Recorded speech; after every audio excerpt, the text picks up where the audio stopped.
I'm Catherine Mellon Charron. I'm a professor of American history in the history department at NC State. The small class size of first-year inquiry courses is one of the most important components because it enables faculty to get to know students on an individual level and also lets students get to know each other. So rather than sit in a large 160, 200 person lecture class where you're anonymous, you actually get to know people and form a small community in the classroom. Within that, you can bring people's attention to university resources such as guest speakers coming to campus, the art museum, as well as opportunities for scholarships, study abroad, anything else. And I think it's also a good space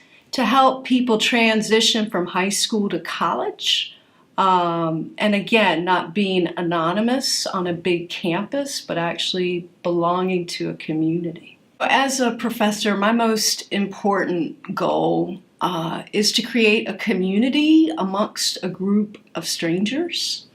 And so things that I do to foster that are arriving early and checking in with students individually, which you can do in a small class, unlike a large lecture. And then to team them up, I use a buddy system so that they are accountable if somebody misses class and they need information. They're accountable to each other, which can also help people make a friend or an acquaintance.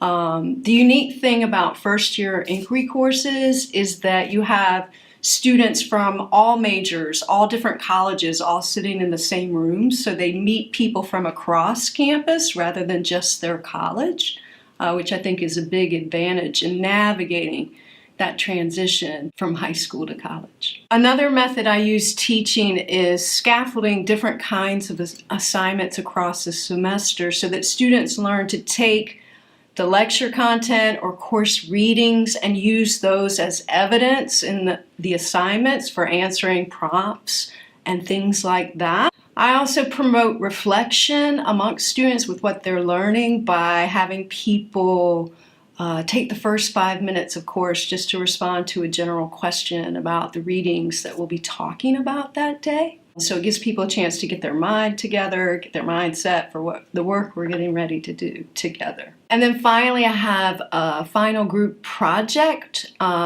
where students have to collaborate with each other to create new content and new interpretations based on what they've learned in the class. The most exciting thing for me is what the students teach me. There's a generational bridge that we need to construct together, and it keeps me attuned to how they see the world and why, which I think is important. And I cannot emphasize enough how much having a small class facilitates this kind of learning. It's also rewarding to see how they begin to teach each other through informal conversations before class, during class, or while doing the group project together.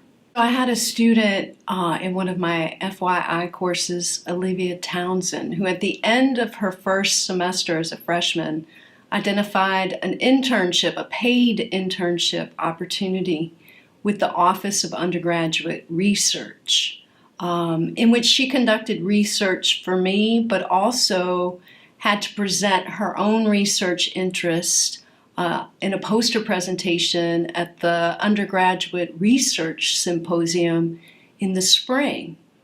And since that time, it was an exercise for the student in experiential learning to gain familiarity with how historians practice their craft. And since that time, Olivia has worked for other colleagues in the history department, conducting research for them, and thus has a job, an on-campus job, that directly relates to her major. In a world that's ever-changing and quickly, enabling students to interpret the past to better understand their present is essential. So my 20th century U.S. history class aims to help them see the patterns in history that continue even amongst all the changes. And hopefully that will equip them to read their world critically for the rest of their lives. And again, I think the one-on-one relationships that students form amongst themselves and with a professor sets them up for future success as scholars and as citizens. Overall, I would say FYI courses are a gateway to academic success and high-impact experiences.